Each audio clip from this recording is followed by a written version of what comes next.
Hi, I'm Luke Searville. Welcome to another episode of Meet the Gaffer. Today, I want to talk about you, about how you got into the business. What made you want to get into film and video in the first place? What kind of jobs you work on? What kind of lights you use? What are your hopes and dreams for your life, for the kinds of projects you'd like to work on? Or maybe you're already at the pinnacle of your career, living your best life. That's something to talk about too. What I'm getting around to is I want to challenge you to share your story. I'm thinking of this as phase one of the MTG Global Initiative. Is that too grandiose? It's just my wacko attempt to find connection with lighting people from around the world. Cinegear is going on right now, and I can't be there. Maybe you can't either. So let's try this. Phase one will gather stories from individuals who make their living with light. The goal is to uncover as much variety as possible in terms of location, type of work, as well as hopes and dreams. No situation is too lowly or too lofty. It's like my approach to this vlog. Any one episode is not going to connect with everyone, but your story will resonate with someone, and that's worth sharing. Now, I'm going into this figuring most people don't have time to put a video together. So I'm not worried about being overrun with entries. If that happens, great, we'll deal with it. But until then, I'm relying on you to consider the audience. What makes your experience compelling? What adversity did you have to overcome? How did your plans change? What opportunities have you had that stand out? Where do you see yourself down the road? Now, let's talk nuts and bolts. Share your story in 3 steps. Step 1, send me this information in written form. Name, company name, contact info, email or messaging, job title, gaffer, grip, DP, DP wannabe, where you live and work, and the nearest large city. Categorize your projects. 1-person crew, sports and news, corporate, commercial, feature, one of those, some of those, or all of those. Categorize your inventory. How do you get your gear to work? In a car, van, truck, 40-footer? Your newest lighting unit, your largest lighting unit, your most coveted lighting unit. Step 2, you and I will exchange correspondence, and I'll give you a Dropbox folder for your media. Or you tell me how you can send me a finished file through Frame.io or similar. Step 3, capture stills and video that tell the story of who you are and what you do. Show us yourself, your surroundings, your gear, your BTS. Tell us about yourself, how you got in the business, what you enjoy most, hopes and dreams for the future. Tell us about your gear, how you like to work, your go-to units. What do you wish you had? And then cut it together. If that's not something you can do, tell me that during step 2, and we'll see if I can accommodate. If your piece is short, like 5 minutes, I may combine it with others. If it's longer, it may stand alone, but shorter is better. Think of this not as a commercial for you and your business, but like you were writing to a friend you haven't seen in a long time, and you want to tell them what you've been up to, where you hope to go. There is no deadline, but if I start receiving stories, I'll share them as soon as I can, individually or in batches. We'll see how phase 1 goes before we start talking about phase 2. If you follow this channel, you probably already know my story. But regardless, what I should have done was provided a template, a good example. Instead, here are 15 minutes of me rambling about my journey and jawing about the lights I'm interested in right now. Don't be like me. Keep it real, but keep it short. Hi, I'm Luke Searville. I'm a gaffer in the San Francisco Bay Area. So a little bit about me, where I got started, how I got into this business. I grew up in the southwest side of Chicago. Then when I was 9, moved with my family to Toronto, Canada, and lived there through high school, and then came to the States for college. I went to a small liberal arts college in northwest Iowa called Dordt College, D-O-R-D-T. Now it's university. And then after that, so I got a 4-year bachelor's in philosophy and then moved up to the Twin Cities, so Minneapolis and St. Paul. I lived in St. Paul, worked in Minneapolis. There I went to a little more schooling to learn more about film and video. So I went to a place called Film in the Cities that is no longer there, I don't believe. I got a break working on a documentary with Bill Jersey and Doug Dunnerdale. Doug Dunnerdale was the sound guy, friend of the family.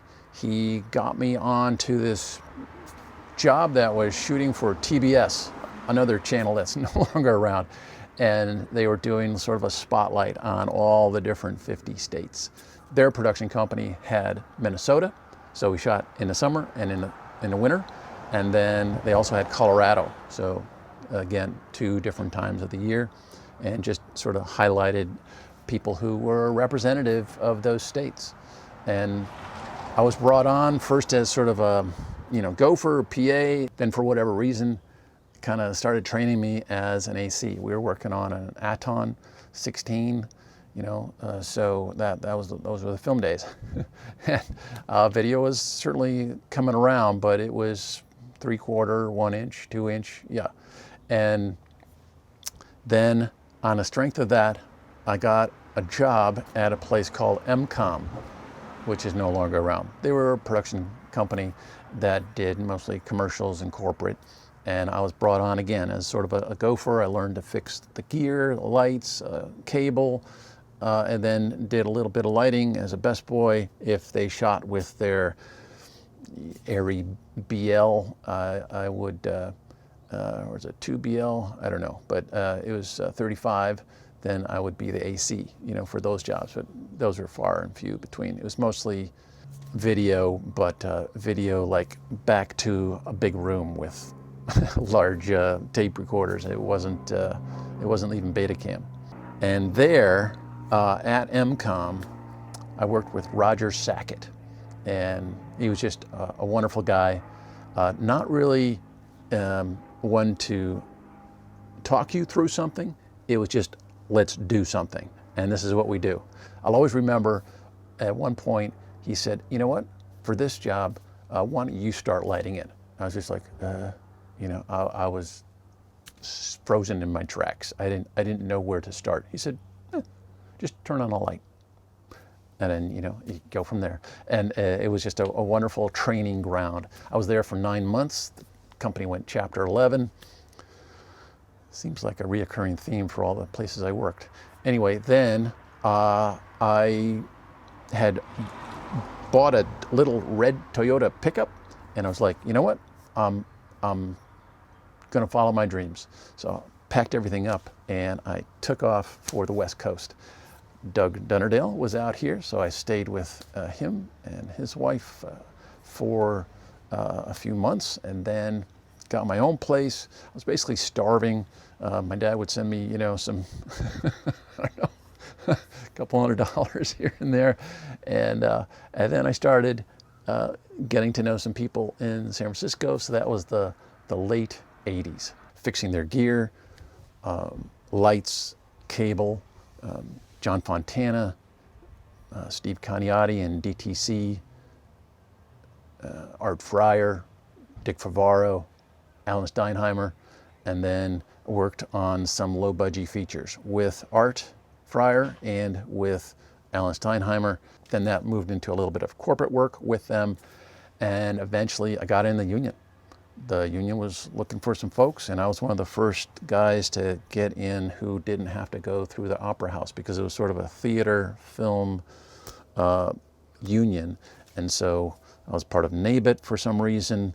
I got on a film there, and then that was an opportunity for them to say, oh, okay, if you're thinking union, you could be part of this union too. Anyway, so that was a long time ago. That was 89, so more than 30 years ago.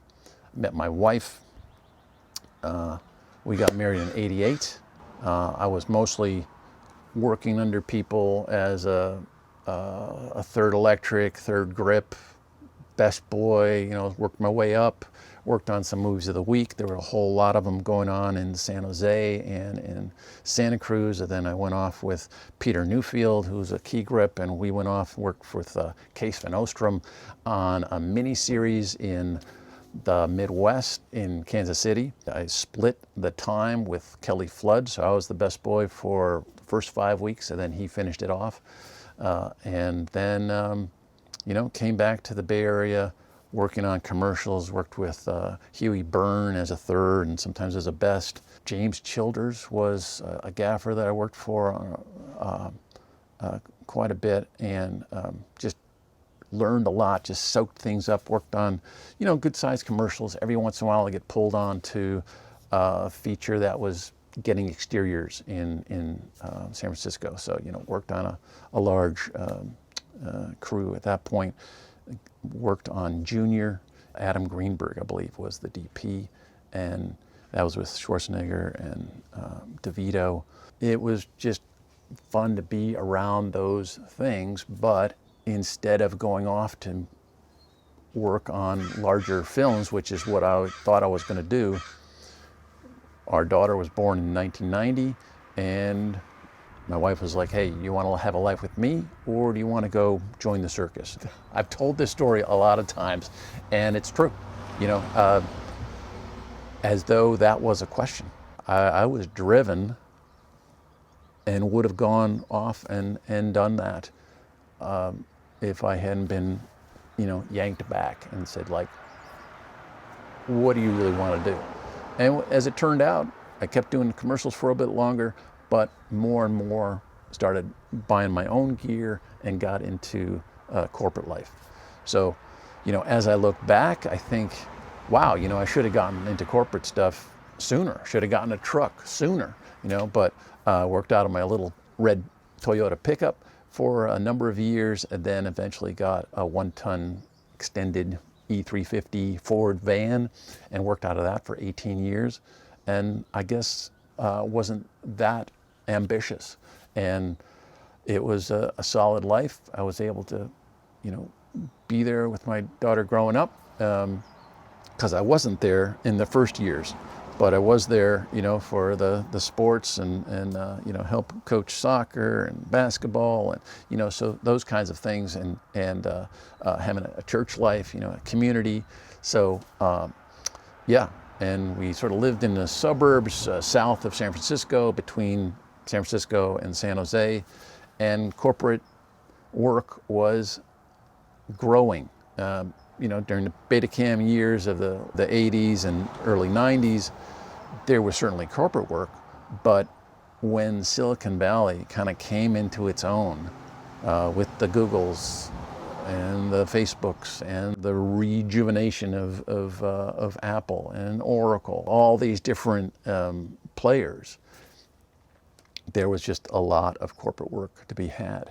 And so it was a good time to be in corporate. Now, it's not as exciting. You can't say you were on the set with all kinds of stars. You're on the set with all kinds of CEOs. That's one thing. But it's kind of a bubble. And it's turned into a solid career.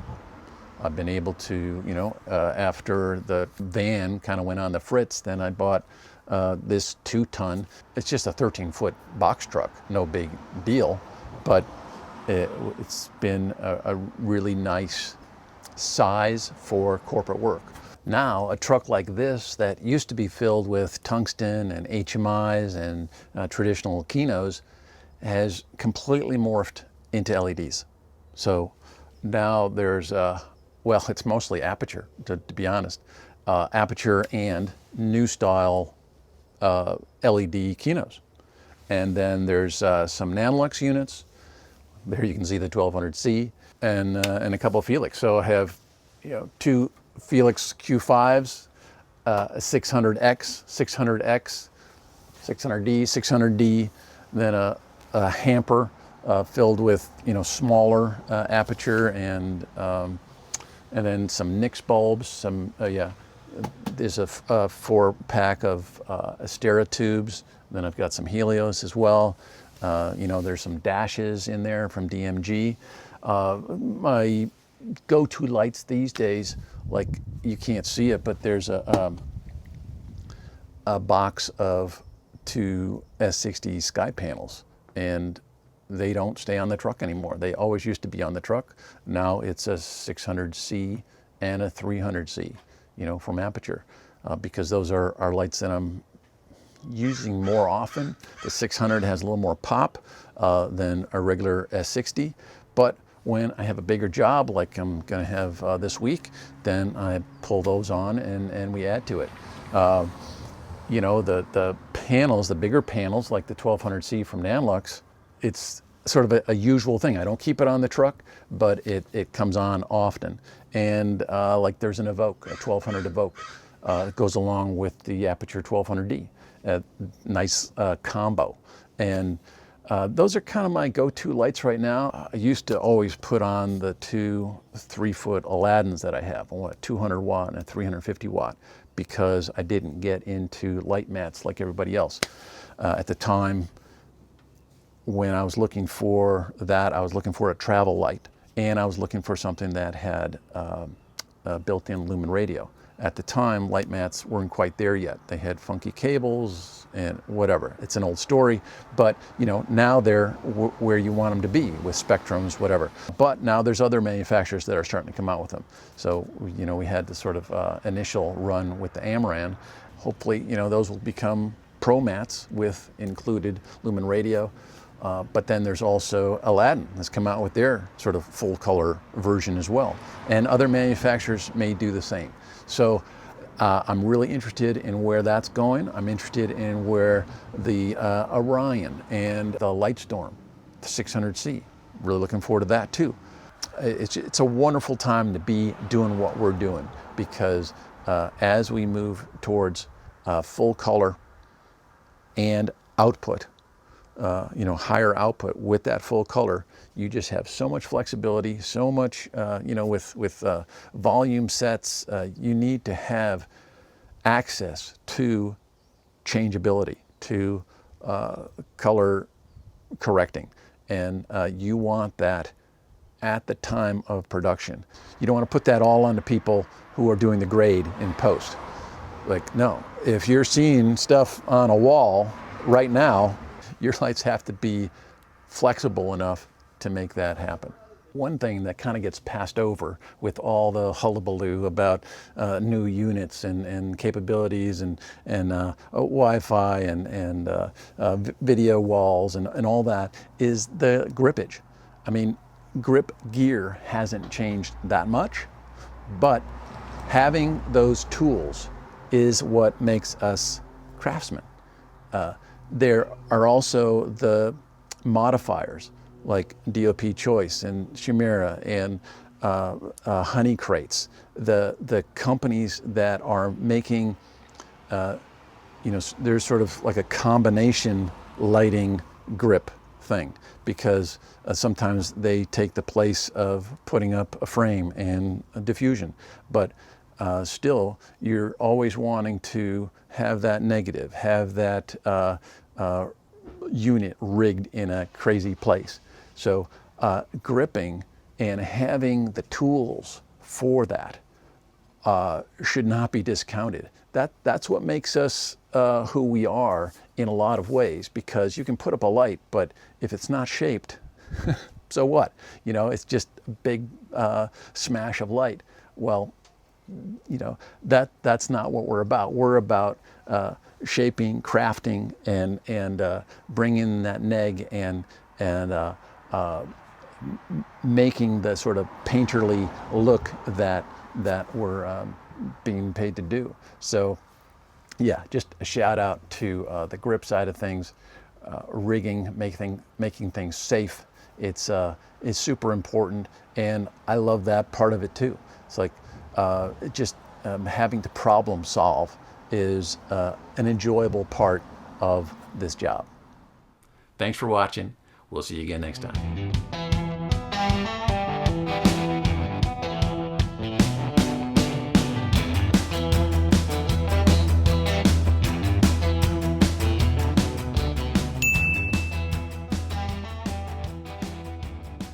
Sometimes you get to set early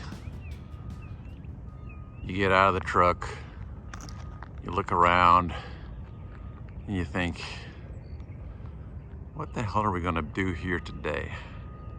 Well, looks like we're gonna be working in these little prefab houses. And what the DP director producer wants to do is put the truck outside some windows that are going to be, I don't know which side of this house, put the blue screen on the side of the truck and park the truck behind the windows. Should be fun.